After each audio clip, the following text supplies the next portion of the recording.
السلام عليكم ورحمة الله وبركاته. الحمد لله رب العالمين والصلاة والسلام على أشرف الأنبياء والمرسلين وعلى آله وأصحابه أجمعين. Um, my apologies for disturbing you guys on a Sunday night. I know that a lot of parents are, getting ready for work and getting their children ready for school tomorrow. And it is not my norm to, disturb people, you know, on days like today. Nonetheless, I needed to make a reminder of something very important. So let me say that now before I forget, and then I'll mention it again at the end of the discussion. This discussion is only going to take me about 20, 30 minutes, inshallah.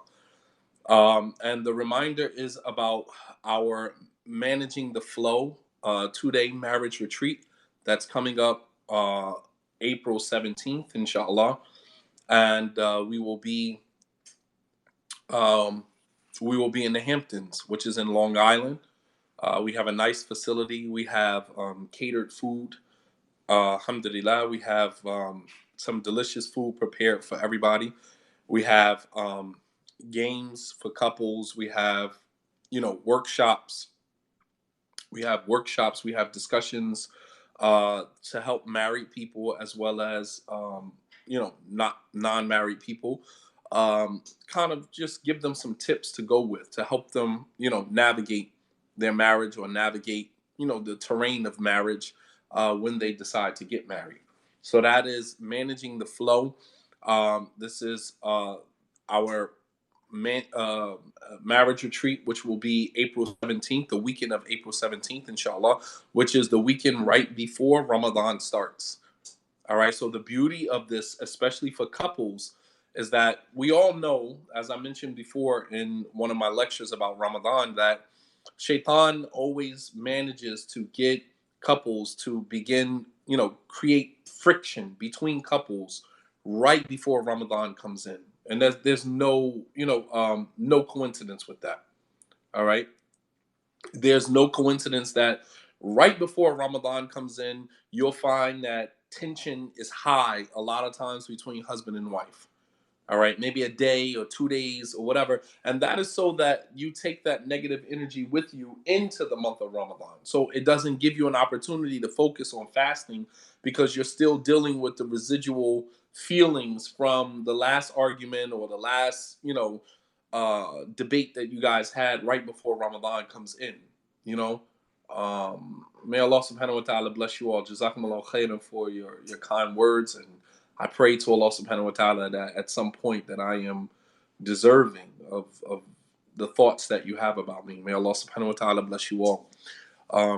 But it is not a coincidence that with many married couples that right before Ramadan comes in, we find ourselves arguing, bickering, and then we take that negative energy with us into the month of Ramadan. And we can't really fast, we can't really focus on fasting at least within the first month of the first week of fasting. We can't really focus on fasting because we're dealing with the residual, feelings from the last argument that we have. So the beauty of the marriage retreat that will be happening the weekend of April 17th is that it's right before the Eid. Right before the beginning of Ramadan. Ramadan begins around the April 23rd or 24th. So this will be the last weekend right before Ramadan starts. So if you have not booked your tickets now, if you have not, if you are interested in attending this marriage retreat, which is 2 days, we do not have any more beds on the facility, but there are hotels nearby whereby you can still get back and forth to the facility and enjoy the amenities of the facility. I think there's a swimming pool, there's a tennis court, there are, tons of other things that couples can do in the Hamptons. I mean, you're in the Hamptons, there's a lot of things that you can get into. The food is included in the price of the marriage retreat. So once you pay your ticket, the food is already included in that, and we have a full catered, weekend, Friday, Saturday, and Sunday, inshallah, and that's dinner and brunch, and as well as another dinner on Saturday. So if you are interested in attending this marriage retreat, please reach out to me. via Instagram, via Facebook, or you can use my email address, imamshadidmuhammad@gmail. Or you can reach out to Brother Hassan and Nayila. You can go to their Facebook page. You can go to their website and you can actually purchase your tickets directly from there. But if you need more information, the information is posted on my Facebook page, on my Instagram page, on Sister Nayila's Facebook page, on her Instagram page. Alhamdulillah, we still have about enough room for about 10 more couples. We still have enough room for about 10 more couples. So if you are interested, you and your spouse, and understand something, attending a marriage retreat doesn't mean that you are failing at marriage.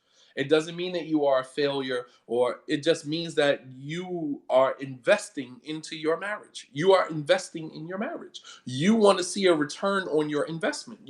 Marriage is an investment. Marriage is an investment, an emotional investment, because you there has to be an emotional connection in order for you to have a relationship. So there is an emotional connection, right, in the marriage.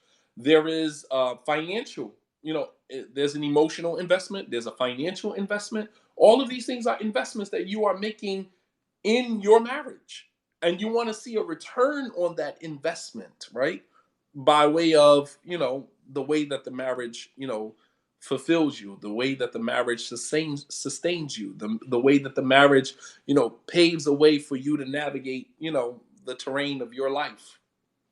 This is seeing a return on your investment. And a lot of people they get married and they don't invest in their marriage. They just they put their marriage on autopilot and they just coast. They just cruise on through the marriage, not really paying attention to the signs that your marriage is headed down a dead end, not paying attention to the signs that your marriage is headed for destruction, your marriage is headed for dysfunction, not paying attention to the signs that your marriage is actually dead. Your marriage is actually dead. You're just two people, roommates, living in a home with each other, and that's the extent of your relationship. Why? Because you are on autopilot and you're not paying attention to the signs. Read the signs that are telling you, where your marriage is headed, where your relationship with this person who you tell you love them, where this relationship is headed. How can you tell someone you love them, but you're not willing to invest? That's not love. That's not love. I'm having trouble hearing you. That's not love. All right, so that is April 17th, the weekend of April 17th, inshallah ta'ala. You can go and purchase your tickets. You can go to Hassan and Nayila's Facebook page. You can go to their website. You can email me or message me directly, and I will point you in the right direction where you can purchase your tickets. We still have about seats. We still have about 10 seats left, inshallah, for those of you who are interested. So, so while I made mention of that, while I have you guys here, there is something that I wanted to just kind of mention to you while I have you here. And that is the statement of Allah subhanahu wa ta'ala in Surah Al-Baqarah, Surah number 2, ayat 187. Since we're on the topic of relationships and we're on the topic of marriage or whatever the case may be, I figured that I would just give, just a brief reminder. For some of you, this is a reminder. For some of you, this may be new information. It is what it is. But in Surah Al-Baqarah, Surah number 2, ayat 187, there's a very, very beautiful verse, right? Yes, we do have room for singles as well. If you are not single but you are unmarried, looking for marriage, or possibly just looking to make sense of your previous marriage. Maybe you were married before, and maybe that marriage left you with some residual emotions that you still haven't processed yet, that you still haven't managed to navigate your way through yet. Then also, we do provide services for people who are unmarried. I don't like to use the word single, but unmarried. All right. We're just, unmarried at the time. All right. We do have room for unmarried folks who are looking to, either make sense of a previous relationship or just looking to gain some tools or some tips to help them as they transition into a new relationship. All right. This is also something that we offer as well. So thank you, sister, for that. In Surah Al-Baqarah, in Surah number 2, ayat 187, there's a beautiful verse where Allah subhanahu wa ta'ala describes the relationship between husband and wife. And many of you have probably heard this verse before, but my intention is to help you process this verse unlike what you have probably, unpacked before. Allah subhanahu wa ta'ala says, وَلَهُنَّ هُنَّ لِبَاسُ لَكُمْ وَأَنْتُمْ لِبَاسُ لَهُنَّ. Allah subhanahu wa ta'ala says that your wives, he's talking to the Muslim men and women, he said, "Lahun hunna libasu lakum," that your wives are a covering for you, men. Wa antum libasu lahunna, and you all as men are covering for your wives. Beautiful, beautiful verse. How do we understand this? How do we unpack this? Allah subhanahu wa ta'ala oftentimes uses metaphors um, to help us better understand and process what the message that He is trying to convey to us. All right? This is the mercy of God. This is the mercy from Allah subhanahu wa ta'ala that He knows that His creation understands things differently. So He conveys the same message over and over, just using a plethora of styles and ways and methods. Wasa'il ta'limiyya, methods of bringing forth the information to a variety of people that have, different ways of understanding and processing information. So one of those ways that Allah subhanahu wa ta'ala teaches us is through metaphors. So if you are a person that can envision things, if you are an artsy person, people who are artistic, very artsy, they can envision, when you say something to them, they can draw a picture in their mind very quickly and to, see exactly what the concept that you are trying to convey verbally.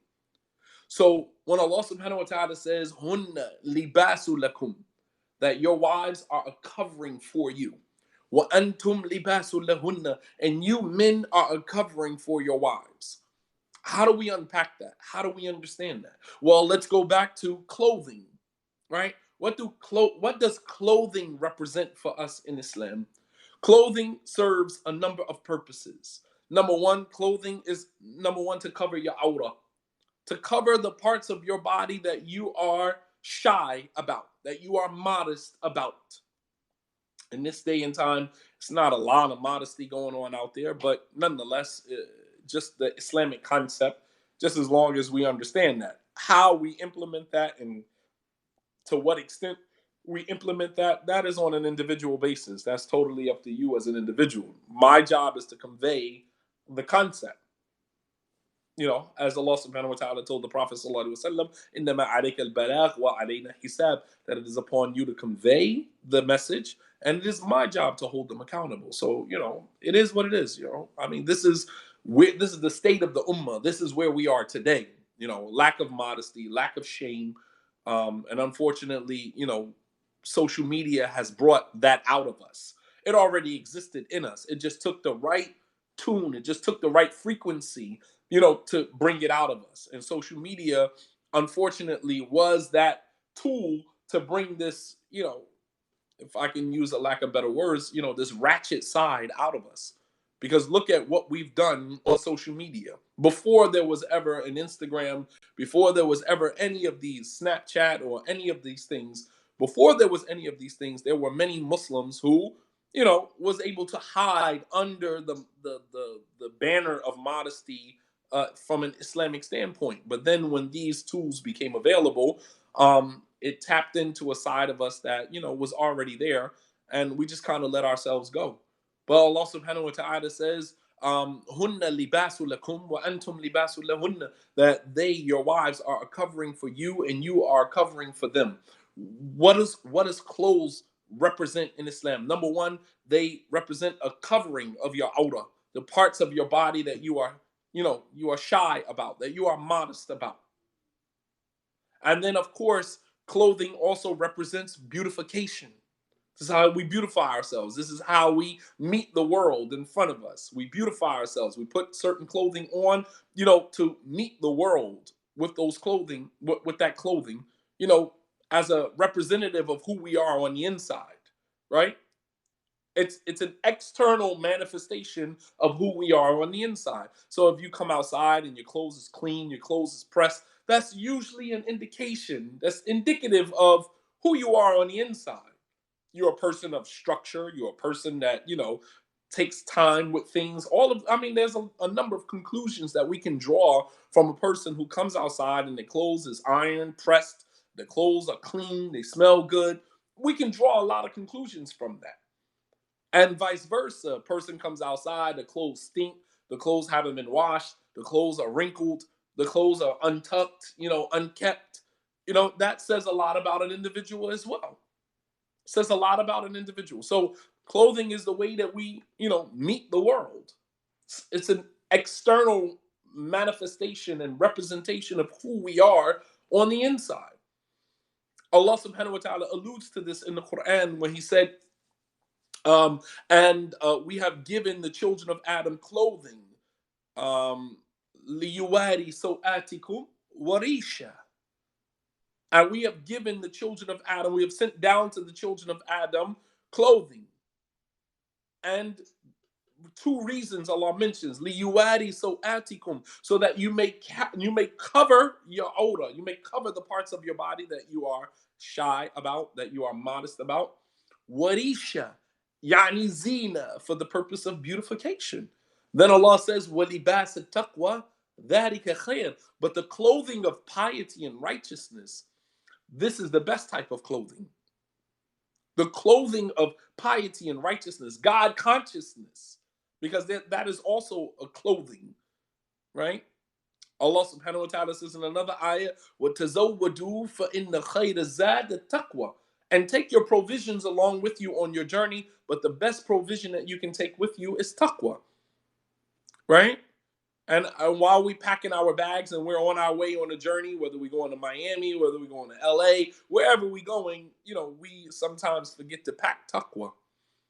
You got your deodorant, you got your toothbrush, you got socks, you got clean underwear, you got clean everything, but you didn't take any taqwa with you. You left your taqwa in your house, in the room where you were packing your bag, and you intentionally left the taqwa. Because when you go on your journey, you can see that you didn't take taqwa with you. But understand what clothing represents. So when a person puts on clothes for one of many reasons, or all of the reasons. One is to cover your body, cover the parts of your body that you are modest about, that you are shy about exposing, right? You don't want to be vulnerable, that part of your body. And then is the clothing of the clothing of beautification, risha. You want to show everybody that, hey, this is an external manifestation of who I am on the inside. All right. So when Allah subhanahu wa ta'ala says that your wives are a clothing for you and you are a clothing for them, it speaks to, you know, how powerful the relationship is between a husband and wife when they function like this ayat is describing the relationship between husband and wife. When a husband and wife function like clothing for one another, the relationship is powerful. Not only is it powerful, it's invigorating, and it has the ability to impact other people, right? That's how powerful it is. Infectious. When, you know, a couple is a power couple and they step out and people see how, you know, the love that is between them, the respect that is between them, when people see that, it begins to affect their marriage and their relationship. People say, well, I want a relationship like those guys. I want to be in a relationship with, you know, you see memes. I want to be in a relationship with a woman or a man that loves me like so and so loves so and so. Right? It has the power to influence and to impact other people. That's how powerful the relationship is. All right. And so the relationship between husband and wife can be very powerful. And when the energies between the two lines up correctly, and this is why Allah subhanahu wa ta'ala told Adam that indeed, Adam, inna hada aduun laka wa li zawjik. He said to Adam, oh Adam, this one right here, meaning Iblis, he is an enemy to you and your wife. So don't let him get you guys kicked out of Jannah. Don't let him get you kicked out of Jannah. Allah subhanahu wa ta'ala identified to Adam who the enemy of him and his wife was, who your enemy is. Shaitan is not just an enemy to man, he's an enemy to man and man's partner, his wife. And Shaitan constantly tries to disrupt that unity between husband and wife because he understands how powerful that is. We don't understand how powerful it is. But let me just say, when you look at, for example, a single woman, take, for example, a single woman. There's a woman who has 3, 4, 5 kids, right? Or however many kids she has. And she gets up every day. She exerts an astronomical amount of energy on a day to day basis. Energy that sometimes she doesn't even know where in the hell that energy comes from. She has to, starting from the morning, get up, get them up, pray Salatul Fajr, get the children up, get them to pray. That's all energy. She has to get up. She prays Salatul Fajr, gets her children up, gets them to make wudu, gets them to pray, kind of, ushering them into the bathroom, brush your teeth, get dressed. She may have to, drop one kid off over here, drop another kid off here, then she has to go to work. And then when she comes, she has to tolerate everything that she tolerates at work. And, shout out to the women. Today is National Women's Day. I didn't even plan for that, but it just kind of fell in place like that. Nonetheless, shout out to all of the mothers and the daughters and the aunts and the grandmothers and all of the women out there, strong women out there that are holding their families down, holding, representing their children, in the right way. In the right way, being in that example for their children, being an example for their daughters, being an example for their sons. Shout out to the women out there, man, that are doing the right thing. And you when you take a look at a single mother, gotta get these kids out the house, then drop these kids off to school, and then go to work, and then tolerate everything, the misogyny and everything that exists in the workforce, right? And then get off of work, go pick these kids up, bring the kids home, and then after the kids are home, you have to, you have to cook, get ready for dinner, cook. You still got to pray. You still got to factor God into that equation. You still got to pray. You still got to cook. You still got, and then by the time you get in bed, you're exhausted, only to have about 4 or 5 hours of sleep, and then you kind of get up and do the same thing the very next day. You understand? That's energy that this single woman is exerting. Can you imagine if there were two people, husband and wife? Can you imagine two people in that relationship exerting the same amount of energy? Well, the wife wouldn't have to exert as much because now she has a partner to balance that energy. So she's not exerting as much. But can you imagine how powerful that relationship would be, because now the woman doesn't have to exert that much energy because now she has a partner to share in that. So what does she do with the residual energy? The residual energy is invested in the marriage because she doesn't need to use that anymore because now she has a partner to balance that energy out. So now she can take that energy and she can begin investing that energy someplace where she will see a return on that investment. You understand? That's the power of two people in a relationship, which is why Shaitan's, goons from amongst the shayateen, that they don't stop. They continue to probe and pry and pick, all right, until they get the man to separate from the woman. Shaitan dispatches his goons from the shayateen out into the world, and the one who causes the most mischief from amongst the shayateen is the closest of them to Shaitan, right? That's Hadith mentions that. The closest of the shayateen to Shaitan is the one who causes the most mischief. So one of them comes back to Shaitan. Shaitan said, well, what did you do today? He said, I did this, I did that. Shaitan says, you haven't done much. And then one comes to him and Shaitan says, well, what have you done today? And he says, I did not leave the man. I did not leave him until I got him to separate from his wife. حتى يفارق زوجته امرأته. I did not leave him. I kept at it until I got this man to finally divorce his wife. And Shaitan says to him, what? Ni'mata ant. Ta'ala. Ni'mata ant. Come here. How blessed are you? And Shaitan embraces him. He embraces him. Why does Shaitan embrace him and not the other shayateen that come back and say that I've done this or I've done that? Why is this particular devil so beloved to Shaitan that Shaitan embraces him and Shaitan, calls him a blessing? Why? Because he did the ultimate mischief, and that was to separate a man from his wife.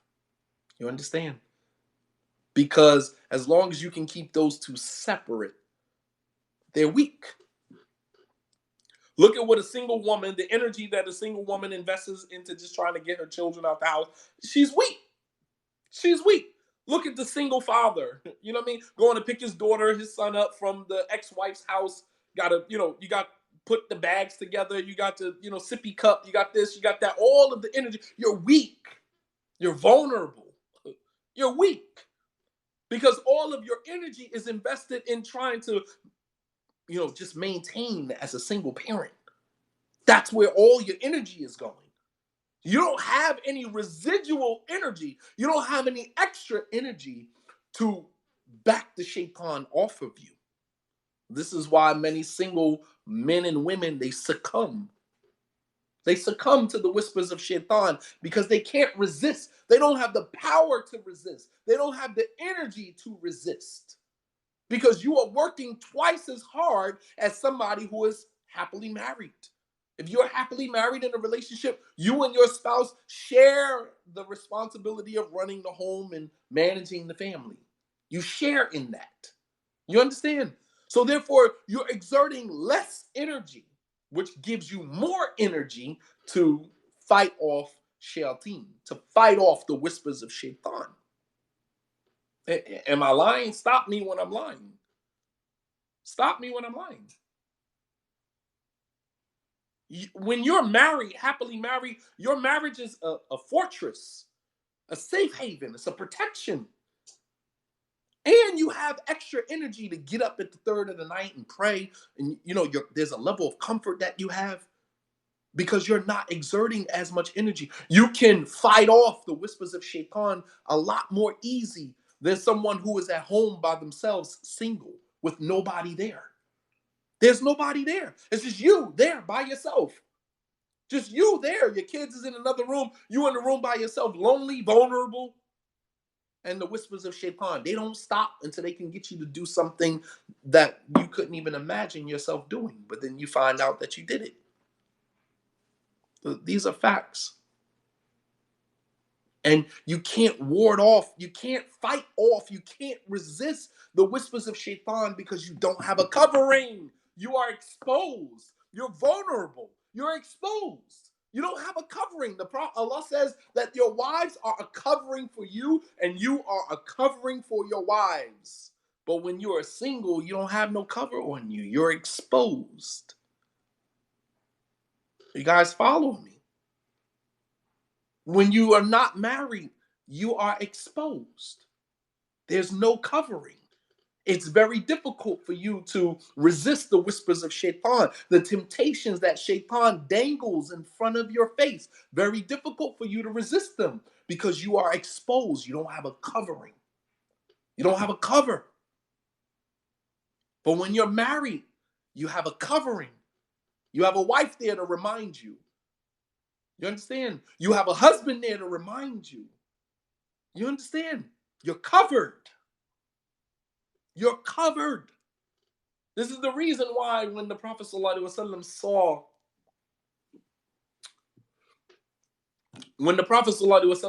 Angel Jibreel for the first time, right? It's no coincidence that the first place he ran home to was Khadijah's house. The first time he saw, we're talking about a 40-year-old man.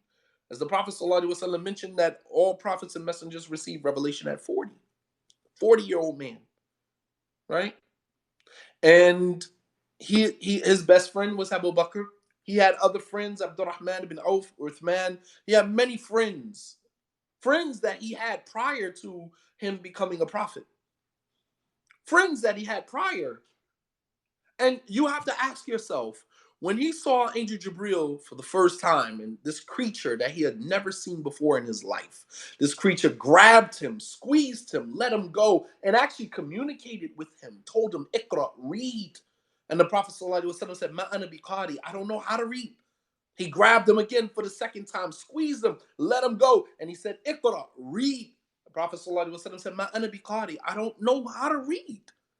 Then the creature grabbed him again, squeezed him, and let him go and said, Iqra bismi rabbika alladhi khalaq.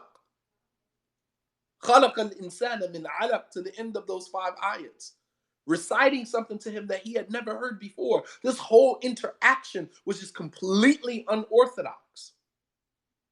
Never had this experience before in his life. Could you imagine if one of us, like, we might be in the dark at home and we hear something move and we're terrified. We go run and jump in the bed, or we get, grab a gun or grab a bat or something, and it might be nothing. It's just something fell in the dark. We're talking about a whole creature, you know what I mean, that you have never seen before in your life. And this creature is now communicating with you. It's enough to drive any normal human being insane. And this is why the Prophet ﷺ didn't run home to anybody else but Khadijah, because he knew that Khadijah, out of all people, she would not judge him. She was his covering. She's not going to judge him. She's going to hear him out. She's going to give him time to recuperate and to give him the story. Whereas he might have ran home to somebody else, and somebody else might have been like, man, dude, you're crazy. You're crazy. But he ran home to a place where he knew there would be no judgment, and that there would be and what did Khadijah do? When he ran home, you guys answer this. When he ran home, what did he say to Khadijah? He said, cover me, cover me. Because that's what a wife does. That's what a husband does. That's what a spouse does. Cover me. Zemmiluni, zemmiluni, cover me, cover me. What did Allah say? That the wives is a covering for the husband, and the husband is a cover for his wife. You understand? We are seeing that manifest in this story. He ran home to Khadijah. Out of everybody he could have ran and told that to, he ran home to the one person that he knew was going to cover him.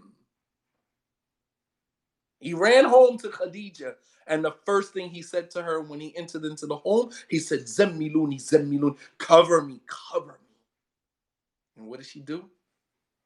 She covered him. She covered him. Exactly how Allah subhanahu wa ta'ala describes a husband and wife. Think if he was single. Did he have anybody to cover him? Think now if you're single, unmarried, and you had a bad day at work. Who do you go home to? Who do you have to cover you? Who do you have to wrap their arms around you and embrace you and hug you? Think about when you're going to bed and you turn over on your right side and you're trying to practice the sunnah, and you turn over on your right side and there's nobody behind you to embrace you, to grab you, to cover you. Think about, as an unmarried person, you are exposed. There is no covering for you. You had a bad day at work. You had a bad week. There's no one on the weekend to cover you. There's no one to cover you. But a married person, a woman can come home and say, honey, I have a bad day at work. The husband's going to say, come here, baby. And he's going to embrace her. He's going to hug her, pull her close. That's that covering. A man comes home and, he's silent. He don't really want to talk. The wife don't even have to know what happened. She just knows that her baby, her husband, is not himself. So what does she do? She go down, she make a meal for him. She tap on the door lightly. Honey, here, I made you something. And then at that moment, he might want to express and he might say, babe, I'm sorry. I came home. I jumped in the bed. I was really tired, man. I had to curse my boss out today, whatever the case may be. And women, they don't have to know the details. They know that the energy of their husband is off. I can see his face. I can see his body language. It's off. So I know something is wrong. And women, don't pry. Don't pry. Don't probe. Don't say, honey, is everything okay? You should know. You've been married to this man long enough. You should know that everything is not okay. You don't have to ask. Al-ma'ruf la yu'arraf. Something that is already understood doesn't have to be spelled out. You don't have to say, honey, you okay? Obviously, I'm not okay. You see the energy is off. You just respond. You don't begin asking questions. You just respond. When the guy came to the Prophet ﷺ and said, "Oh, Messenger of Allah, I destroyed myself. I had sex with my wife during Ramadan in the day."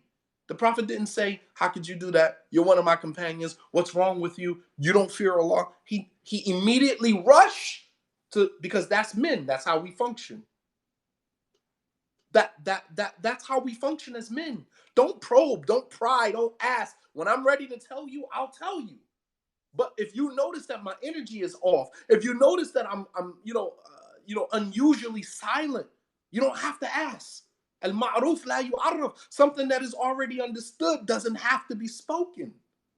You don't have to ask questions. You just immediately rush to the scene and you begin repairing, like the white blood cells. When you scratch yourself, you scar your tissue. The white blood cells immediately, they don't ask questions. They just rush to the scene and they begin repairing the damage. That's how men function. Men are not, in many instances, emotional. We're not going to come home and say, "Oh, honey, I had a bad day at work today," and blah, blah, blah. No, we're going to internal, because our processing system is a little slower than women's. So it takes us a while to kind of just put all the pieces together to be able to articulate ourselves in a way where we still look like men. You understand? Where we still look like men in front of our wives. So, we're just searching for, ways to, and sometimes we might not even say anything to you. We just processed it and we're good. We're good. My energy might be off for a little bit, but, I get back.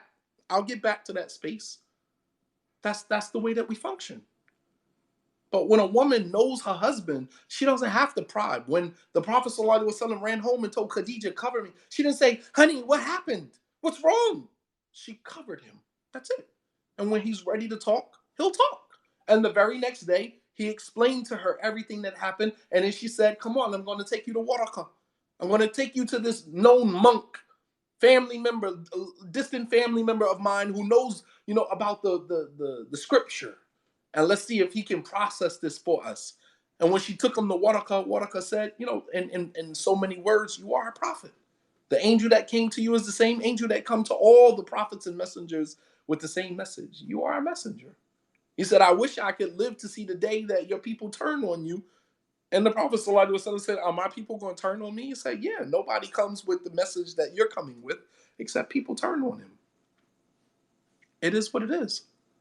But look at Khadijah's, covering of her husband. And the Prophet ﷺ, he returned the covering. And I'll end with this point.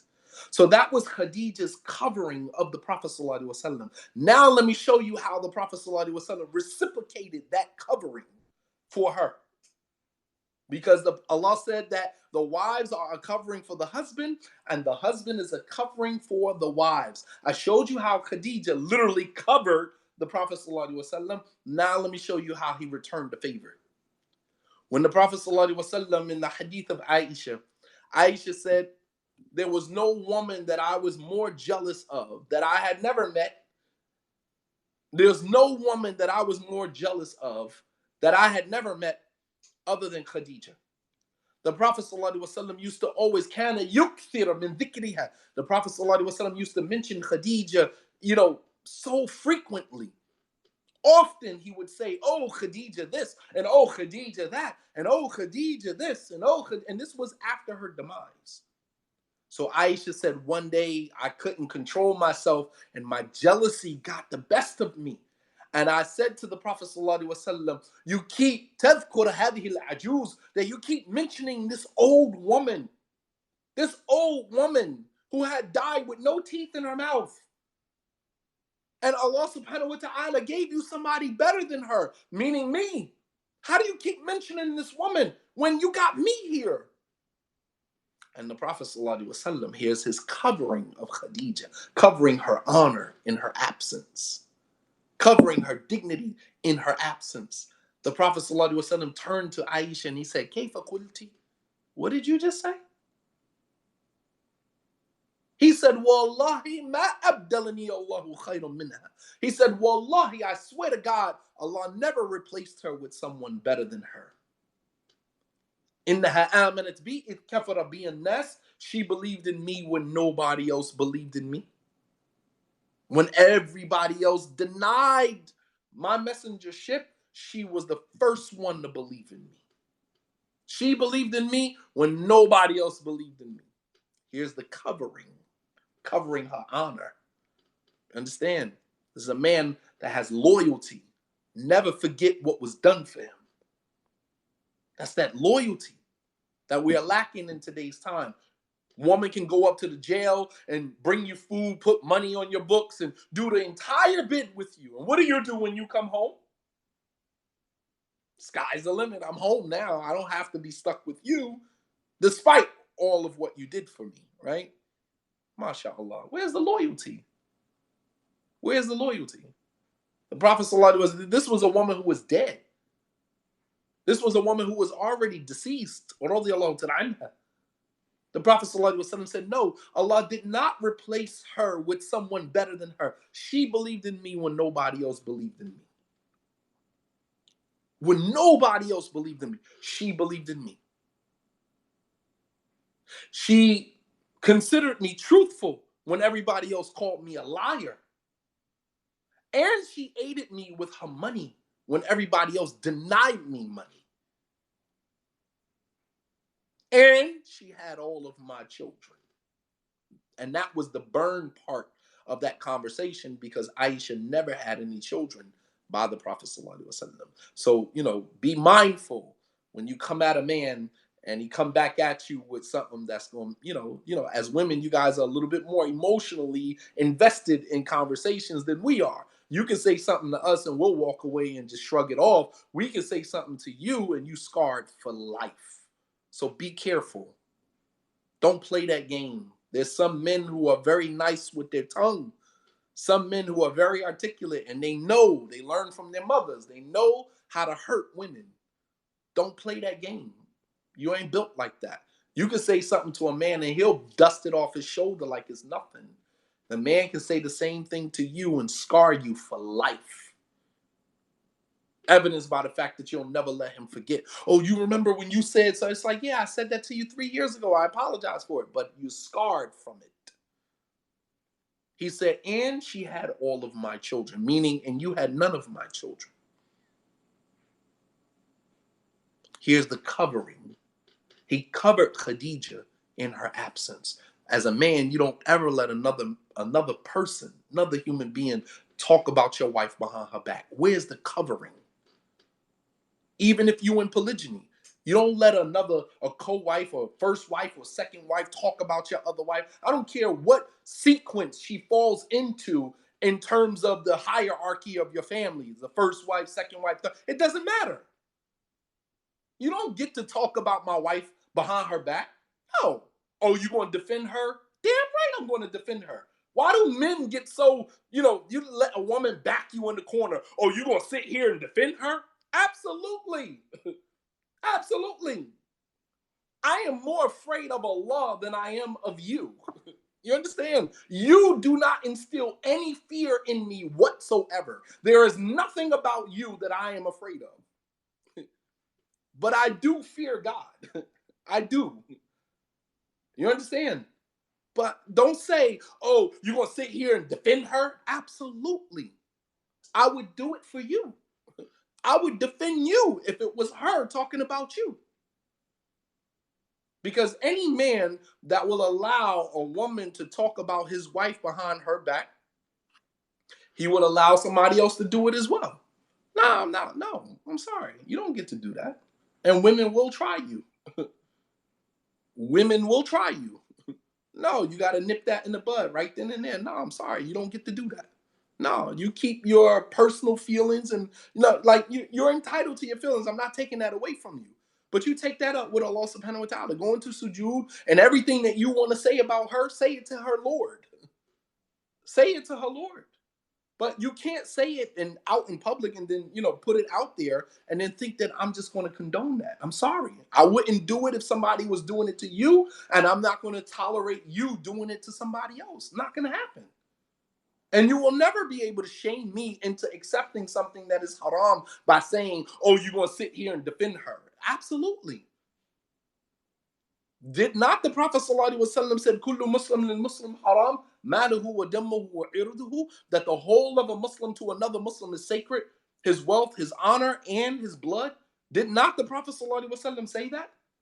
So I'm supposed to sit here and allow you to talk about another, my wife talk about another woman behind her back? Like, if you really want to say what you let me bring you two face to face, and then you can say it to her face. But I'm not going to sit there and let you do that. I'm sorry. I ain't built like that. And you have some men who cower in the face of, "Oh, you gonna sit there and defend her?" No, I ain't defending her. I'm just saying, like, come on, man, grow some. Are you serious? Where's your testicular fortitude, man? Where in the world is your testicular fortitude? You don't even deserve to be in polygyny if you're gonna sit here and allow a woman to back you in a corner like that by saying, "Oh, you're gonna sit here and defend her." You goddamn right, I'm gonna sit here and defend her. And if you don't have the testicular fortitude that is necessary for you to maintain order in your home, then you don't deserve multiple wives. You don't deserve that.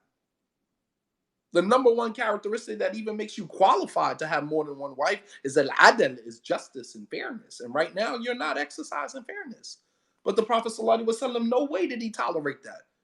He put Aisha right back in her place. No, Allah did not replace her with somebody, meaning you are not better than Khadijah by any stretch. By any stretch, you're not better than her. She believed in me when nobody else believed in me. She aided me with her wealth. She, considered me truthful when everybody else called me a liar, and she had all my kids. What can you say? You were a baby at that time. You were a kid in Pampers when this woman was aiding me and supporting me at the beginning of my mission. That covering. So when Khadijah covered him at the beginning of his mission, the Prophet ﷺ returned the favor even